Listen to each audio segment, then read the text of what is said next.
Yan, ito ang setting namin ngayon. Nandito kami sa office ni Sir Benko para ipakita sa inyo yung bago nating tablet na nakasama sa kit ng ang ating ang tawag dito, sir?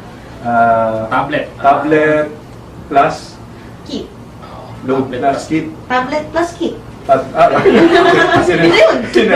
Tablet plus kit. Ito na yan.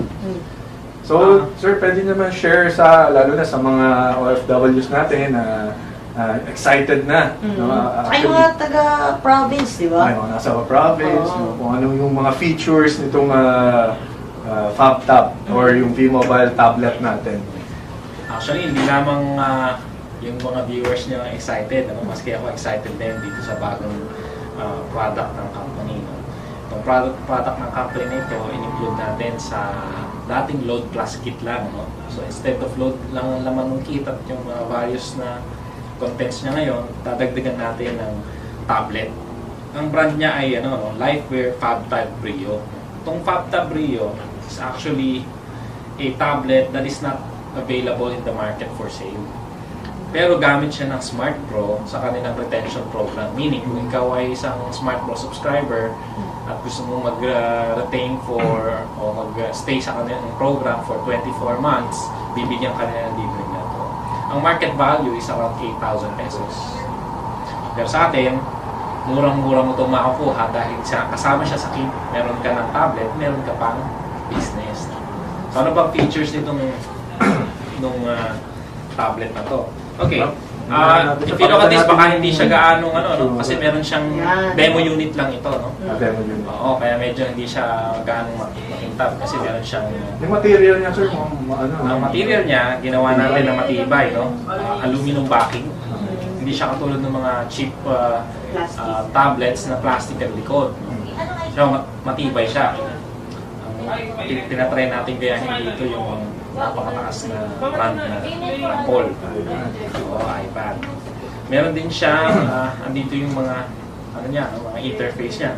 Meron siyang micro SD slot up to 32 gigabytes yung capacity na pwede niyang tanggapin. May HDMI siya, mini HDMI. Meaning, pwede kang mag-download ng mga high definition movies dito at isaksak sa yung high definition TV via a cable, HDMI cable, mapapanood mo siya ng high definition. Kaya magandang siya.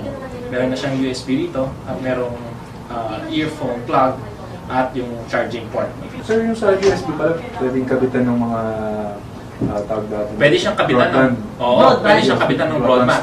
When I was testing this a few days ago, nakita ko na pag kinabit mo yung Smart Pro, kailangan mo lang baguhin yung name. Kasi naka-default sa kanya Smart.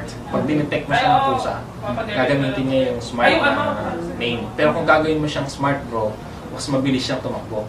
Wala lang akong Smart Pro ngayon pero napagana ko siya at mabilis naman siya mag-load.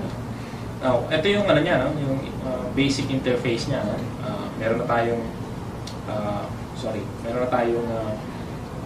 wallpaper na V-Mobile.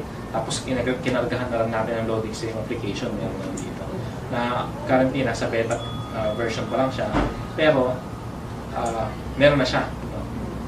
Tapos, nandito yung mga applications na available sa kanya, yung basic na applications. Of course, you can download your apps from Google Play, pero basically, ando naman yung mga basics, yung mga kailangan natin.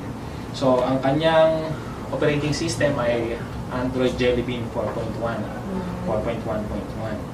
So, advanced na siya sa kanyang OS.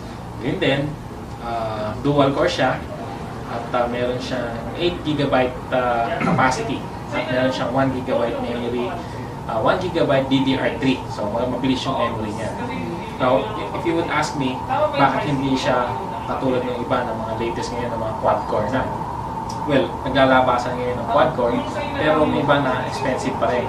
Merong ibang murang quad-core, pero cheap ang housing, tsaka yung quality, hindi maasahan at minsan puro problematic.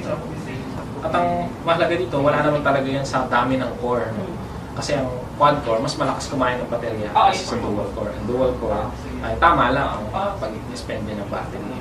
So, basically, yun ang magandang features niya. So, let's try, Mag-play tayo ng ilang videos. Meron kami nilagay dito. Ayan, sir, pala yung bomb video na yan, nakalagay na yan dyan. Nilagay lang namin para i-testing, no? Pero gagawin natin yung basic. Nandito ang kanyang volume sa likod. Or pwede rin dito. Malinaw. Mabilis. Hindi naiiwan yung bibig tsaka yung sound eh. Sa iba kasi gano'n eh, di ba? Nachuchoke. Oo. Yung volume. Touch lahat.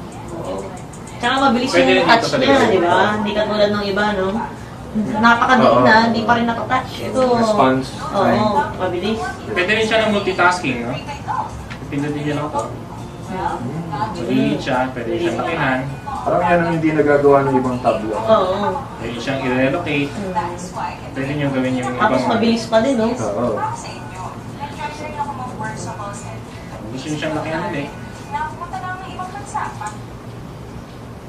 Ay, hindi ko pala nalakihan. Na-minimize ko siya. Ayan. Yung pala yan. Ayan. Okay. So, kung stop lang natin siya, gusto niyo siyang tapusin, tingin lang, X. Oh, yun. Yung Yun exit pala niya. yun.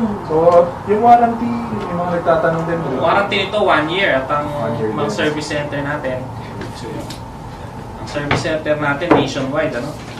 Yun, nationwide ng warranty. Oo, marami sa karaniwan sa City Life Telecom Center. Sa NCR, meron sa Green Hills, Dira Mall, Antipolo, dalawa sa Antipolo, isa sa Bikutan, Fairview, Farmers Cubao, SM City North, SM Cubao, SM City Manila, SM Marikina, halos lahat ng SM, ano? Sa NCR, nandun siya. Meron din siya sa Region 1, Lawag, Ilocos Norte at Dagupan. Sa Region 3, tatlo, Olongapo City, Kapalit, Pampanga, Bulacan. Region 4 ay tatlo rin, SM Bacoor, Batangas City, Lucena. Sa Region 6, apat, SM Cebu, Ayala Mall Cebu, Iloilo, dalawa sa Iloilo. Region 10, isa sa Cagayan de Oro at Region 13, Surigao City. So makakaasa tayo ng ng siguradong support pagka may problema tayo. Pero so far wala naman tayo sa mga testing natin, wala naman tayo na-encounter ng problema. Merong ilan siguro tayong hindi naman maiwasan yun, ano? Yes, Pero definitely kaya naman yan solve ng ating technical ng service center. Wala tayong service center dito sa B-Mobile pero sa mga malls na magamit. Kasi nakalagay na dun sa... Nasa loob ng list ng service centers. Nandito po yan. So, may warranty card din. Oo. Diyan yung warranty card. Ito yung user guide. Ito yung hindi binabasa ng mga tao eh. Ah. Ito tong user guide na ito. Ito yung hindi nyo Meron binabasa. na siyang sa loob, earphone. Ito may earphones. Ito Tapos yung pang-convert dun sa... micro USB. Micro USB. At ito ay Para hindi na kayo micro USB, bibili. dalawang klase. Ayan. 100 din kaya ito sa labas. Dalawang klase. Micro May, USB. may short and may long. Actually, dito mo ikakabit yung Smart Pro stick. Okay. Dito. Tapos ito yung pagkakabit mo siya sa laptop. Kasi ito yung Tapos meron din charger yan, kaso yung charger saksak sa wall. Oo. And saan daw ito gawa, sir? Gawa yan sa Pilipinas. Ayun, Yan ang Pinoy maganda pride. niyan. Hindi So, yan, hinala, baka China daw. Oo. hindi, gawa siya sa Pilipinas, pero ang board niya ay kinuha sa Korea at merong ilang parts na galing sa Taiwan. Maganda pala dahil Pinoy Oo. pride. Na-promote natin yung product natin yan. Ang opisina niyan, ang pagawaan niya sa Libis. Sa East. Tsaka hindi naman nabibili ito sa labas, di ba, sir? Hindi. Nakukuha na siya, sabi ko nga kanina, sa retention program ng Smart Pro. Pero hindi lang sa Smart Pro lumalabas, maski kay V-Mobile makukuha na rin siya. Yun. So, parang pwede natin sabihin na exclusive talagang Yes. V-Mobile tab natin. Oo. Yung iba na nakakuha ng ganito sa kanilang Smart Pro retention program, binebenta na ng 8,000. Pero lumalabas parang second hand na. No? Kasi nakuha na nila yun, tapos binebenta na nila. Merong iba naman na nagamit na yung ganito nila, binebenta nila ng 6,000 to 7,000. So second hand yun. Pero sa atin, binebenta natin ng brand new. So, pag pwede rin to, sir, kanyari, gusto nila, ito lang. Pwede rin, di ba, sir? Pwede na. Meron din tayong QT package nito.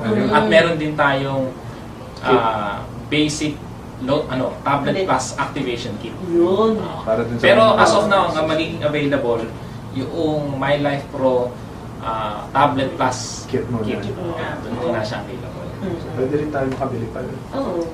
Parang yung mga existing members na gusto mo Ang maganda dito sir, talaga iPad. yung kung nandito na yung mga presentation. Mm. Ang presyo niya kung kasama ng kit ay 6,498. Kung kasama nung QP kit or QP kit. activation, basic tablet plus activation kit. Gano'n ka-taas yung QP nito sir?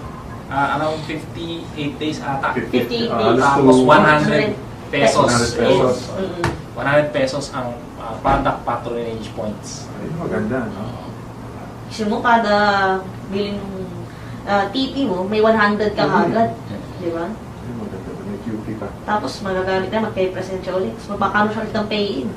250 Pwede naman. rin dito yung PowerPoint ba sir? Oo, pwede yan. Hindi pa lang namin na-load kanina dahil nga nasa meeting yung marketing. Pero definitely pwede yan kasi meron siyang application na pang office. Ang tawag yata nila doon ay Kingsoft. Okay, so reader siya. Kingsoft ang kayang mag-play ng PowerPoint. So sir, after niyan, ano pa yung mga future plans niyo sa V-Mobile natin? Umpisahan natin sa tab. Actually, yun ang napansin namin sa lately, no? Effective kay V-Mobile nung nag-carry ng mga technology-based products. Kaya definitely, we'll be coming up with a lot of technology products. And probably and also yung insurance products. Kasi yung insurance products, we can deliver it via SMS, via website. Hindi natin kailangan bitbitin. Alam mo naman tayo sa V-Mobile, hindi tayo mahilig dun sa pagbibit. Meron tayong ilang mga wellness products, pero pangpatagdag lang naman yun para dun sa mga naghahanap ng mga ganung produkto. Pero nakikita namin, V-Mobile is an effective avenue for technology-based products. So, yun ang plan natin. Sisimulan natin dito. Actually, sinimulan natin ng mga nakaraan by distributing broadband sticks and packet Wi-Fi. So, mukhang Lubos agad. Oo, nauubos agad natin. Kaya sa totoo lang, yung pressure na ang daling maubos ng mga produkto, kaya kami napilitang humanap ng tablet. Kaya tama naman itong partner namin, na dati rin naman namin itong kausap. Pero ngayon, iba kasi na yung tablet na introduce nila. Ang 8-inch tablet, dati 7 inches lang eh. At yun yung common na na binibenta sa labas ngayon at the price of 8,000 or a little less. 7 inches lang, ito 8 inches. I forgot to mention, ang gamit niyang screen ay IPS. Kung yung gamit ni iPhone na screen, yun ang gamit nito. Kaya magandang klase. Ang camera niya ay dalawa, no? Hindi katulad ng iba na isa lang ang camera. Ito, merong front at back. Yung front niya, VGA resolution, ito 2 megapixels yung likod. Hindi mo naman kailangan na malaking megapixels kasi yun ang pagkakamali ng karamihan ng tao. Akala nila mas malaking megapixels, mas okay. Pero hindi nila mas malaking megapixels, mas malaking kinakaing space. At hindi mo naman kailangan, kung magpuproduce ka na, magpiprint ka ng billboard size na print out, yun, baka kailangan mo ng 20 megapixels. Pero Facebook. pero kung lang, pictures lang, print mo lang sa bond paper o sa mga photo paper na 4R, 3R, okay na yung 2 megapixels. So, yun ang bago natin. FabTab Rio, partner natin dyan, Lifeware. Bakit FabTab?